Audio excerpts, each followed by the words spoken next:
I heard a quote once where when two people are close friends or are on a similar level, they can go months, years, maybe even decades apart. But when they come back together with that conversation, it's like they never left. The convo just continues back right where it left off at the same level of depth, same level of vulnerability. And I always feel that way with Trent. And so it's a true pleasure to have him on. True pleasure to be here, my friend. Thank you, Harley. And on a real note, I was going to say the only reason that we were able to experience that depth in the connection, in the friendship, in the the organic of it, the organic nature of it too, was because of your vulnerability. And that was a very key word that you had introduced there. Vulnerability creates strength. Simple as that in a lot of ways. Yeah, like, why do you think that's the case? Like, why do you think opening up about your feelings, thoughts, desires to someone is makes someone strong? Or yeah. Brilliant question. Opening up yourself in ways that you feel vulnerable, whether that be emotionally, physically, spiritually, to an essence. When you open yourself up in ways that are uncomfort or create that sense of vulnerability, that's an opportunity for growth. It's so easy for us to want to stay in what's safe in our minds and in our bodies. And like us humans have really, really enjoyed conditioning ourselves to be in a box that have a lot of labels to themselves. And they have those labels typically have a lot to do with what we can see in the 3D, of course. Like skin color is a big one of them that comes out right out of the gates that people see and judge people off of. But when we are vulnerable and go beyond any sort of labels that are preconceived, it's all energy, it's all love, it's all good, it's all such a flowing, beautiful manifestation. Life is so brilliant, and to not allow yourself to be vulnerable to everything else around you that is a part of creation leaves you missing out on an opportunity to be able to understand different depths of yourself. So it's really just like a leaping outside of the nest. And it doesn't have to be a leap out of a nest that's 50 feet in the air. It can be, spread your wings a little bit at least. I think part of spreading your wings is being vulnerable, to say the least. It builds strength in connections, in your connection to God, in your ability to communicate everything to yourself and everybody around you. It's necessary. Yeah, I totally agree. It's like I sometimes notice when I'm talking to people, like you can almost tell whether or not the person that you're talking with is a person who's wanting to be a person that is vulnerable, or a person that's wanting to be, you know, wanting that relationship to dive into a deeper level. It seems like some people may not be comfortable, may not be interested, etc. But either way, you can feel it. It's that energy, like you're talking about. Like, even though we're not in the same room, I feel the energy of, well, I'm willing to explain to Trent where I've gone wrong or what I've messed up on, or my feelings, even though the feelings might be embarrassing to, explain. But in doing that, it's like you have two options when you're talking to someone. It's like you can either be your true, genuine self, or you can be like, I don't even know what the other version would be. A It's a version of person that's yourself that not you you, think that's that for they sure. want you to be, or something that, and of Yeah. course, there's an element of people pleasing to like just survival, right? We don't want to be like, but on some levels, on an egoic level, I think you would want to say, but like you were saying, there's one or two ways you can communicate with somebody. It's that full, genuine, authentic, vulnerable, transparent self, or it's something that has a little bit of layers and walls up. And the walls that sometimes we feel protect us really are holding back a lot of blessings in so many ways. On the other side of those walls that we hold up that keep us safe and outside of vulnerability, there's so much love. If we really do look at the source of it all, like we were saying, that's that energy, the source of it all, the consciousness of that energy, it's love.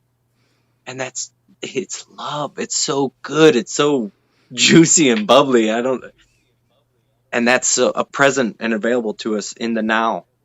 And when we focus on connecting to that source of feeling and thinking and being in that presence of love, everything and anything becomes possible. And we immediately remove vulnerability to an opportunity for victory.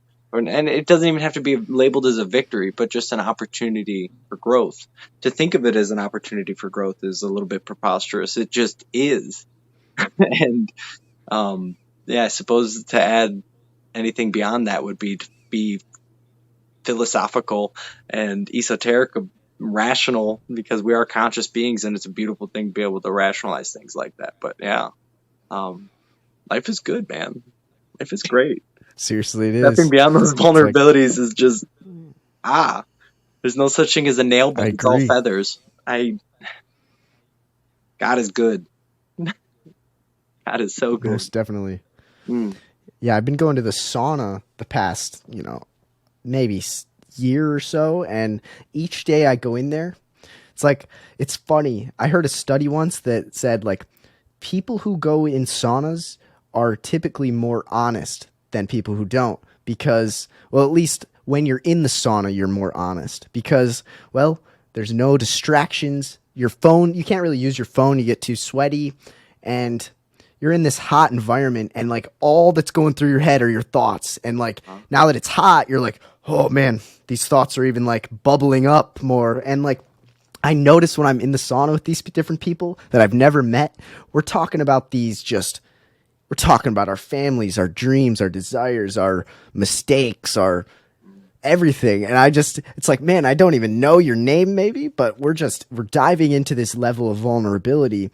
And for some reason, it's just like, it's one of the highlights of my day because I actually just came from it. I just came from a session with four guys, just us four, like just talking about whatever we're feeling. And I just feel like I also heard a study or a statistic that said, like, I think it was 50% or 40% of men say that they don't have a best friend.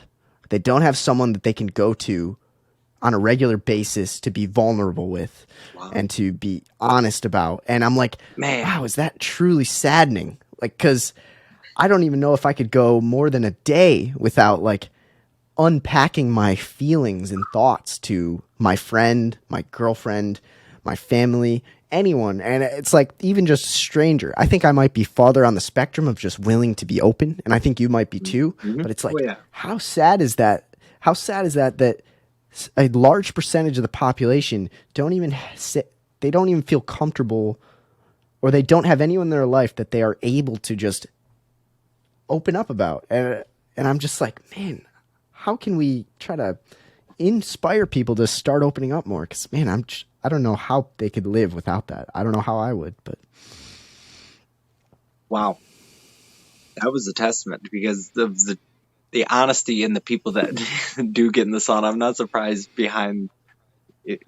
That's probably an actual statistic and an actual fact. Honestly, and I having those types of conversations where you are vulnerable and being, like you were saying, being able to have someone like that in your life, even if it's just one other person, is such a necessity. And my goodness, after working in mental health at that mental health facility for children for the 12 months that I did, and then within a very short period of time not moving to, but with the intention of moving to Hawaii, went from working in mental health in Cleveland for a year and went through relationships that unveiled like all of the past patterns of traumas and things of that nature to me, which required an unbelievable amount of vulnerability to myself and other people.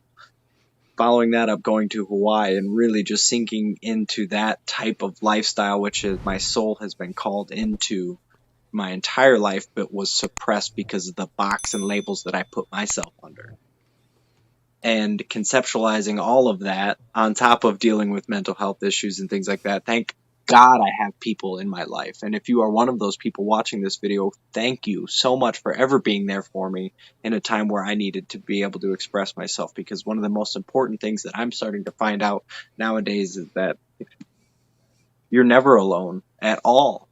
Nobody's alone in this world. And is so it might seem that way when we look through the veil. But when we lift that veil up, then we realize that we're all connected on that energetic level. But it requires an immense amount of vulnerability that human beings do not do well with. And that is why we have mental illness that I have suffered from to varying degrees: eating disorders, depression, daily anxiety, things of that nature, and substance abuse to cope with all of that. It's okay to medicate yourself sometimes. And it's okay to find partnerships in the midst of hard times in your life. And it's okay to go through those things that some may quote unquote call wrong. And truth be told, there's no such thing as good or bad. There is only right or wrong. I know I'm going down a crazy rabbit hole, but lo and behold, the point of what this rabbit hole is getting to is that when you do open yourself up to the vulnerability of what life has to offer, and you open yourself up out of that box that you were put in by society, you get to be free to create who you are, because in your DNA, your truth is coded in you. In the downloads that you can receive from God when you open yourself up to a higher power, the most high good, that type of vulnerability is necessary for a soul transformation. We all came to this earth for a soul transformation. We did not come here for a 9-to-5 job and create a family, even though that transforms souls. It seems to be that is the number one thing that people are projected and expected to do in our world today. And there is so much more to being a human being than those things. And that's the box that I found myself finding. Why was I depressed? Because I didn't have a successful 9-to-5 and health insurance, and I wasn't in a relationship with a healthy, and like so many people say, don't listen to those societal standards and things like that. But there hits an age, there's times in your life when you just view it differently because like the numbers attached to it. Again, a label. I would look at myself and say, I'm a 27-year-old man. Why do I not have these things? And lo and behold, they're all external. And that has a lot to do with why I have struggles with mental illness. It's the most important thing that we can all do right now is center ourselves in love right here and now. Be here now as best you possibly can. Wow. Yeah, that was Be really good. vulnerable though. Yeah, man. It's kind of ironic that the worst punishment known to man is solitary confinement, where Mm, you're unable to open up with anyone whatsoever, and mm, you're forced to keep those thoughts inside. You're forced to talk to a wall that doesn't give you any feedback. mm, And whew, it's crazy that people live their lives like that. And sometimes, I know some people that are like, yeah, I don't really have emotions. I don't need to be vulnerable. And I'm just like, you're lying to yourself. It doesn't sound cool. Oh, you're a stoic. It doesn't sound cool. You have no real friends then. That's what you're really saying. I have no real friends, and I am too scared to open up about my true desires and my true feelings. mhm. And it's like, I don't think that's something you should be boasting about. It's something that honestly is going to provide you a lot of mental anguish, like you're saying, like mental health problems. And yeah, man, Amen, brother. I could preach on that all day long.